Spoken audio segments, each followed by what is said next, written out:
There are a lot of ghosts in and around Oil City. Oil City's an old town. A lot has happened there. In fact, there's a building there called the National Transit Building. It's a big brick structure. At one time, about 150 years ago, that building was the center of the entire economic world. That was the oil exchange. There was a big vault in there where they had tons and tons of money, oil leases. You go there now, it's a community arts center. About 15 years ago, a friend of mine, a gentleman named Ken Hall, he's a folk musician, a sound guy, was helping to convert the vault into a recording studio. It's now called the National Transit Vault Recording Studio. He was in the National Transit Building one night working on this recording studio in the bank vault. Man, that makes a really great recording studio. It's already soundproof. Well, 12 inches of concrete. He was in there working on it all by himself in the building, and he felt some eyes on him. And he looked around, and he saw nothing.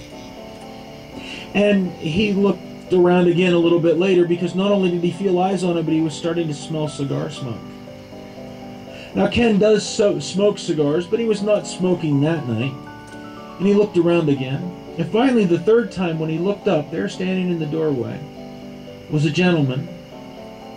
And this gentleman was wearing a denim shirt with long sleeves, a pair of suspenders, denim pants, Missouri boots. He had a hat on that was covered, well, it was covered in something called slush, which is a gritty sandstone oil and gas mixture we get out of wells. The gentleman was standing there smoking a cigar, watching Ken work. Now, Ken will tell you that he stood there and he watched that gentleman and took a puff on a cigar and looked at him, looked around at what he was doing, and nodded, and turned around and walked down the hall.